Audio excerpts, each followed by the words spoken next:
Hey guys, Tommy with Elevation every weekend here. Thanks for stopping back in. In today's video, we're gonna cover the top 5 fat bikes that you can no longer get. The fat bike craze topped out probably right around 2014, and as a result, a lot of companies jumped in with entries into the field, trying to capitalize on the trend. Of course, as often happens, interest levels off as things cool down.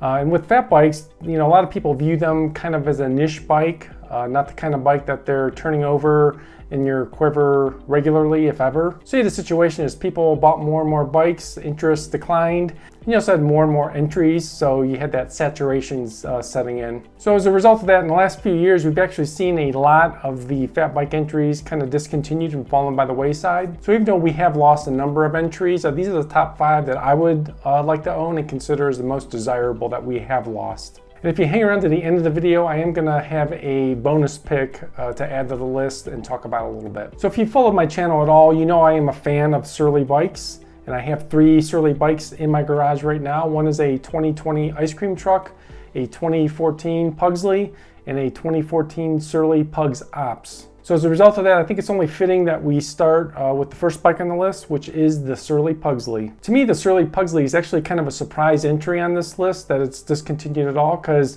it really was the tip of the spear as far as the fat bike craze, and most people consider it to be the first mass-produced fat bike. I do have a number of videos talking about the Surly Pugsley in depth. I will link all those down below in the description, so definitely check those out if you really want to dive deep into the Pugsley. The Pugsley has always come on 26-inch wheels. Earlier entries usually had a 4-inch wide tire, but the last 3rd generation of the Surly Pugsley was redesigned around the 4.3-inch Surly Edna tire, which is a great tire I'm a huge fan of.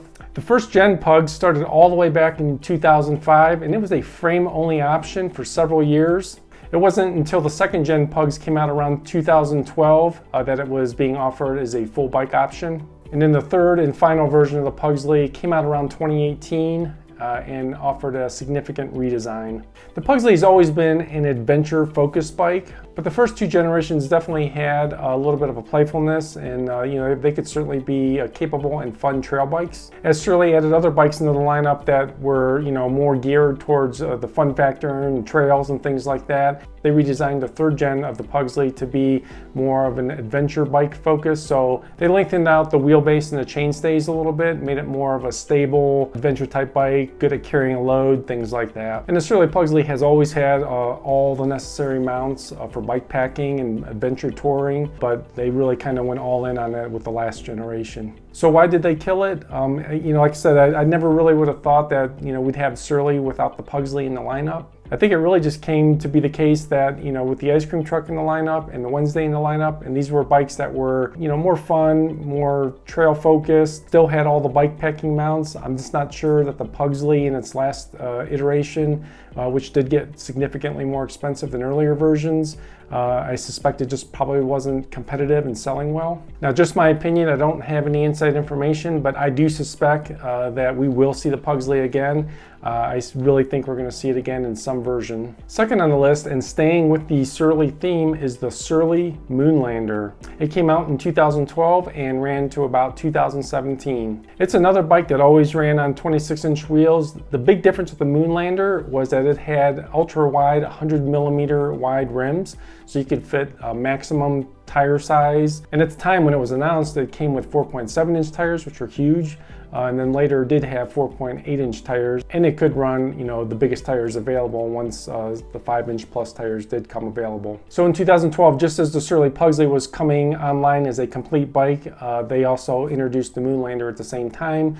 You had the Pugsley with the 4-inch wide tires, which was, a little more playful, a little more versatile. The Moonlander was launched as a go anywhere, do anything bike, as far as it could traverse the roughest possible terrain that was out there. It was a maximum traction, maximum flotation, go anywhere bike. It did share the 135mm wide spacing that the Pugsley had, so again, by modern standards, it was still kind of an oddity as far as the spacing that it had, but it did have the clearance to run those ultra wide tires with those wide rims. In 2016, Surly introduced the ice cream truck, which was also introduced with 4.8-inch wide tires, although on thinner 80mm rims. And ultimately, I think the ice cream truck and its success kind of is what probably made the Moonlander mostly obsolete, because I could probably do most of the things that the Moonlander was capable of, and do it in a more versatile way and be more of a trail focused bike at the same time. The ice cream truck had a more symmetrical, more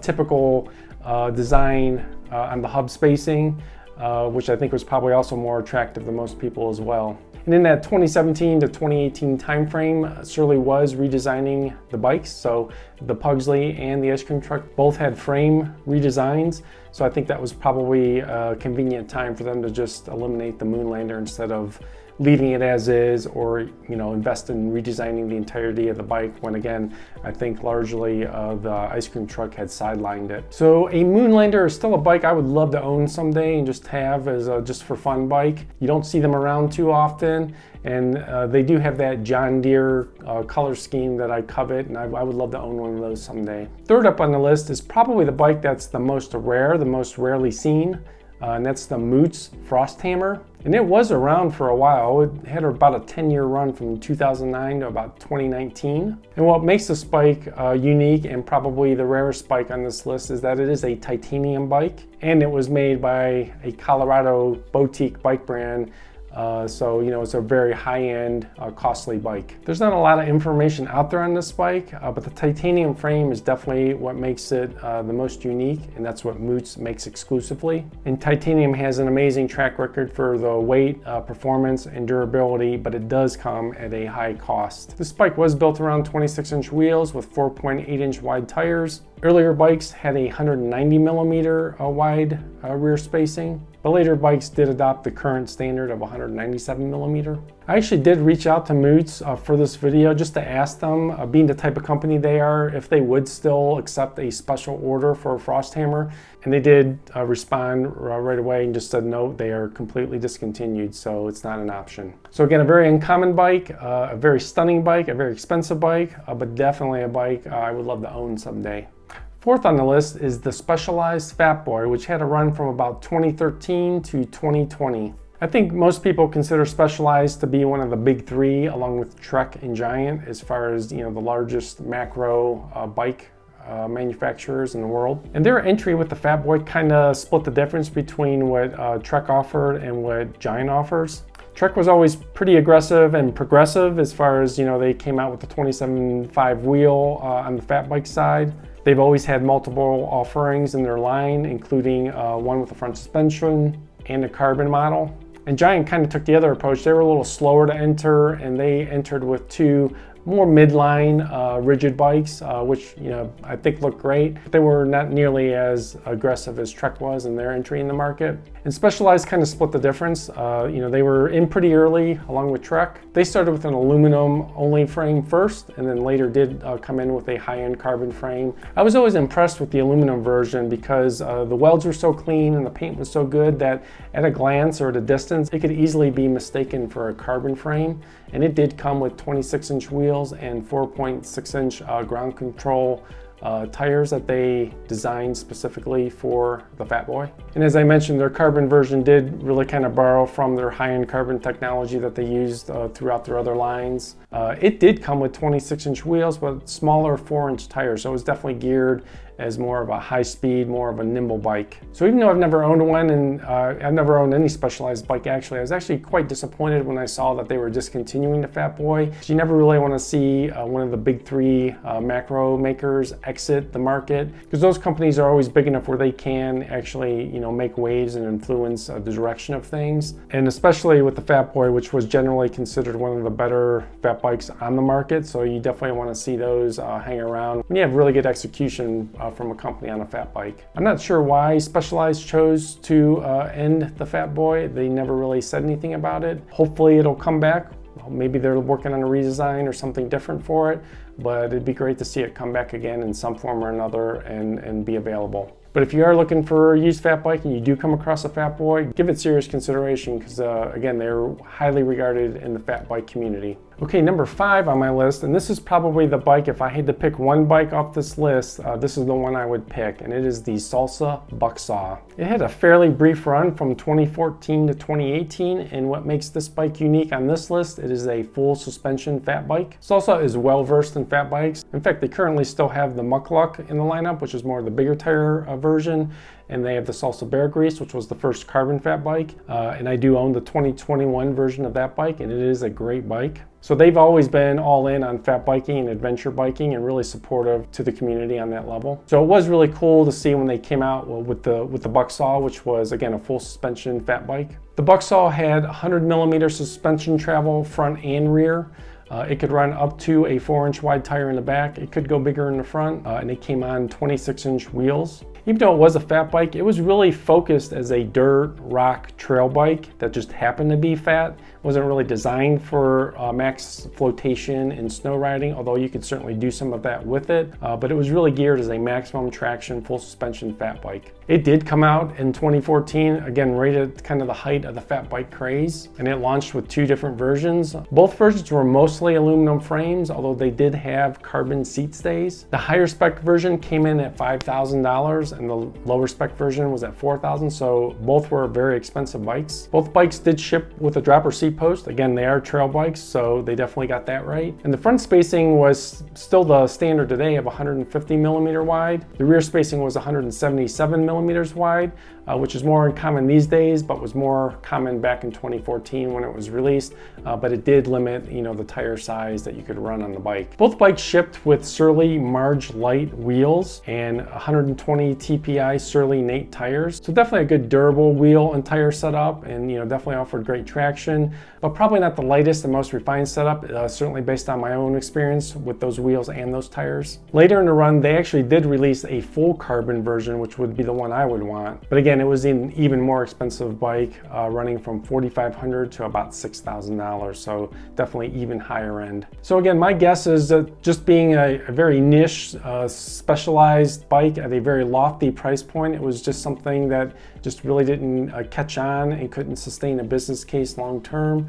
But it's definitely the bike, if I could pick one off this list, I would love to own someday. So now for that bonus pick, and this is not actually a true fat bike. And what it is, it's the Trek Stash 29er Plus version, which ran from 2016 to 2020. So even though it's not a full-fledged fat bike, I did want to highlight it. It is a great bike and a highly desirable bike. And since we recently lost it, I just thought I'd want to talk about it for a moment here. So I actually happen to own a 2015 Trek Stash, which was the last of the regular standard 29er versions of the bike. And it's a great bike. I still ride it frequently. When these bikes came out in 2016, they were actually pretty simple. They were fully rigid, had a 1x10 drivetrain. You did get the 29er Plus wheel and tire setup. It had very short chain stays and a very trail-friendly geometry. So the playful design of the frame and the large 29 by 3-inch tires made it a high traction, fast rolling, roll over anything, fun bike to ride. And those 3-inch tires, even though it was a rigid bike, did provide just enough volume where it could still be, comfortable however it was being used. One of the oddities of this bike that most people,